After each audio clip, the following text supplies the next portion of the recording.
Irene Chow, nama selebgram yang satu ini menggelegar banget di tahun 2022 kemarin. Bagaimana tidak, saat kripto lagi naik-naiknya. Irene Chow berhasil menjual sebuah foto berupa NFT dengan harga yang fantastis. Irene Chow ini emang banyak dianggap sebagai gambaran kehidupan wanita di Cina yang seperti bisa mendapat perawatan kecantikan terbaik, punya peluang kerja yang jempolan, koneksi besar pada modal, dan masih banyak lagi lainnya. Ya, setidaknya itu yang diharapkan jika hidup di negara yang tingkat kekuatan ekonominya meningkat drastis seperti Cina. Sayangnya, hidup Irene Chow tadi terlalu utopis bagi kebanyakan wanita di Cina. Nyatanya negara ini menyimpan banyak tekanan untuk wanita. Hal inilah yang bakal kita bahas lebih jauh dalam video kali ini. Rahasia tersembunyi wanita Cina.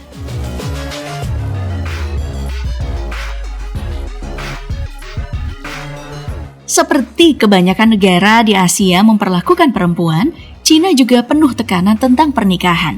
Bahkan di Cina, ada istilah Shengnu atau wanita sisa bagi mereka yang belum menikah. Wow, parahnya istilah ini tidak memiliki standar yang jelas tentang umur si wanita.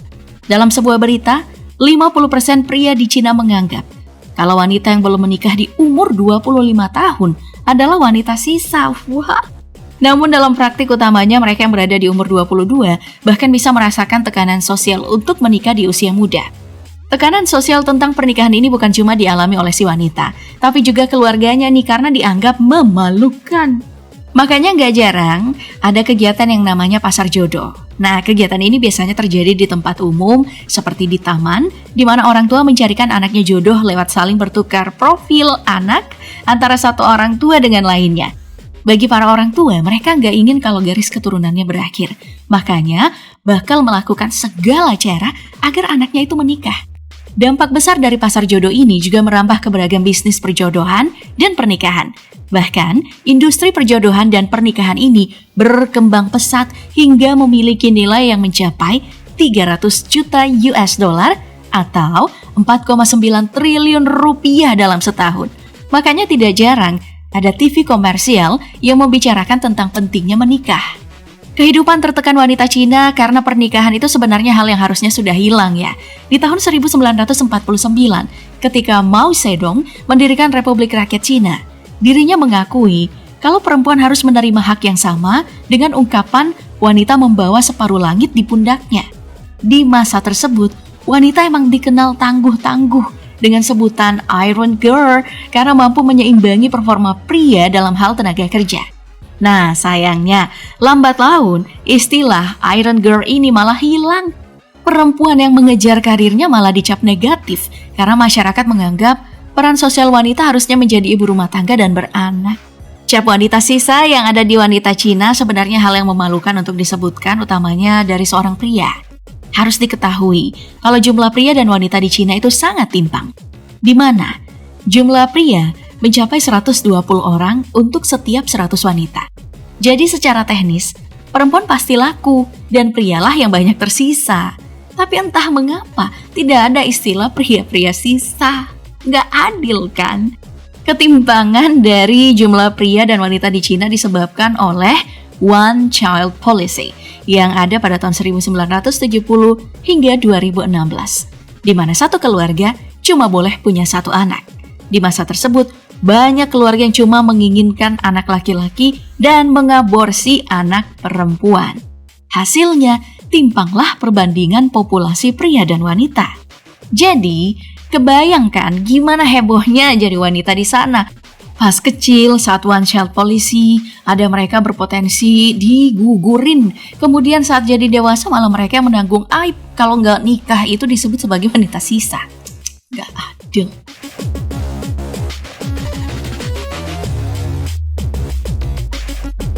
Rasa tidak nyaman yang dirasakan oleh wanita Cina bukan cuma tentang ekspektasi pernikahan yang mereka alami, tapi juga ekspektasi kecantikan yang gak masuk akal. Standar kecantikan di Cina emang terkenal ekstrim dari masa ke masa. Mari kita mulai dari zaman lampau nih, di mana wanita Cina mengenal kegiatan foot binding. Kegiatan mengikat kaki ini merupakan sebuah standar kecantikan di masa tersebut, utamanya untuk wanita lajang. Foot binding dilakukan agar wanita mendapatkan model kaki yang dinamakan kaki teratai. Secara teknis, kaki teratai ini didapetin dengan cara mematahkan, kemudian melipat, lalu diperban kakinya hingga berjamur dan mengeras. Tidak kebayang ya bagaimana sakitnya proses ini dilakukan. Foot binding banyak dipraktekin pada abad ke-10 hingga 19 di Cina, di mana kaki ini memiliki beragam citra positif, mulai dianggap bangsawan, dianggap feminim lah, dianggap cantik hingga dianggap siap untuk menjadi istri. Ritual ini termasuk hal gila ya di masanya karena dilakuin oleh anak dari umur 5 tahun, karena dianggap struktur tulang mereka yang masih lunak mudah buat dibentuk. Nah, di masa modern, standar kecantikan yang ada di Cina juga udah mulai tambah menggila nih. Salah satunya adalah tren Tinspo atau Dinspo, adu kurus antara wanita-wanita Cina. Dinspo ini menganut beragam tantangan, mulai dari meletakkan koin di tulang selangka, kemudian pinggang yang tidak lebar dari kertas A4, gila. Tangan yang bisa melingkar menyentuh pusar, hingga mampu menggunakan baju anak. Di masa ini, Tinspo menjadi obsesi yang gak sehat, bener. Dan bahkan dari data yang ditemukan oleh Shanghai Mental Health Center, wanita yang ngalamin eating disorder di Cina itu meningkat sejak tahun 2002 hingga 2020. Angka rawat jalannya dari 8 menjadi 3.000 pasien, dan angka rawat inapnya dari 1 jadi 218 pasien. Tren Tinspo ini menyebabkan rasa insecure tinggi pada banyak wanita. Salah satu yang paling parah dialami oleh Qin Wenzhang. Wanita ini pernah memiliki berat badan 22,5 kg saking kurusnya. Rasa stres yang timbul karena tidak kunjung diakui oleh lingkungan membuat Qin Wenzhang ini mengakui kalau dirinya sempat dirawat di rumah sakit hingga pengen lakuin bunuh diri. Tinspo ini emang menjadi tren yang begitu toksik karena wanita bisa merasa insecure dan orang-orang di media sosial gak segan-segan buat bully mereka yang kelihatan sedikit berisi. Padahal kan seksi ya kalau berisi. Contohnya ada grup yang disebut Ugliest Girl Group yang sampai sekarang dialami membernya. Standar kecantikan di Cina ini emang sudah mencapai puncak kegilaannya. Bahkan mungkin aja masih bisa lebih gila lagi.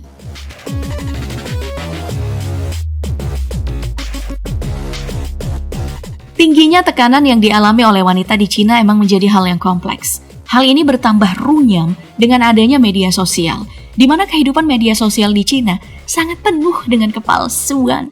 Level kepalsuan yang ada di sosial media Cina yang terkenal adalah transformasi perempuan di sana dalam berbagai hal.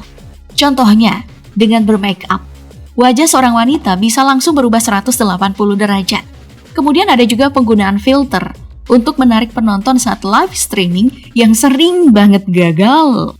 Pekerjaan sebagai streamer di Cina emang sedang marak dilakukan karena tidak perlu kualifikasi pendidikan apapun. Cuma nunggu viral doang dan gift-nya bakal datang untuk ngasilin duit. Ya, meskipun tidak ada jaminan kestabilan dari profesi streamer tersebut. Ya namanya freelancer ya kan? Nah, namun dari semua kepalsuan yang tadi dibahas, ada satu hal paling gila yaitu sosialita palsu. Di mana banyak wanita-wanita bergaya crazy rich di media sosial Cina nih ternyata menipu penonton-penontonnya. Fenomena sosialita palsu di Cina ini menjadi marak dibicarakan sejak seorang blogger bernama Li Zongger memberitahukan temuannya setelah berhasil masuk dalam grup sosialita palsu di Cina. Masuk ke grup ini tentulah tidak mudah, karena Li Zongger harus membayar sekitar 500 yuan atau 1,1 juta rupiah dan nunjukin kepemilikan tabungan sekitar 90.000 yuan atau lebih dari 200 juta rupiah. Nah, di dalam grup ini ada berbagai macam informasi. Mulai dari info perilisan barang-barang mewah, lokasi minum teh yang erat kaitannya dengan orang kaya Cina, hingga lokasi pria kaya yang mencari pasangan. Wow, info tadi emang udah oke ya, tapi ada yang lebih mengejutkan lagi, di mana grup ini juga mengorganisir metode patungan para sosialita palsu agar mereka terlihat kaya. Bentuk patungannya itu ada banyak, mulai dari patungan sewa hotel, patungan sewa tas, patungan sewa mobil mewah, dan yang paling menggelikan adalah patungan beli stocking Gucci. Kemewahan palsu ini jelas untuk memberi mereka aura sosialita yang pekat dan bisa jadi mendapat pasangan orang kaya. Ya, itu harapannya. Namun tidak banyak juga dari sosialita palsu ini malah jadinya terlilit hutang karena gaya hidup jet set yang terlanjur mereka alamin. Nah, dari semua rahasia tersembunyi yang ternyata membuat hidup wanita Cina makin berat, ternyata sosialita palsu sepertinya yang paling berat nih. Sebab hidup dalam kepalsuan adalah hidup yang paling susah di dunia. Betul nggak? Jadi, daripada terlilit kehidupan sulit seperti yang disebutkan tadi, semoga kita semua bisa tampil apa adanya ya, dan mengusahakan hidup lebih baik ke depannya. Siapa tahu di satu titik waktu kita tidak butuh lagi yang namanya pura-pura kaya, karena udah kaya beneran.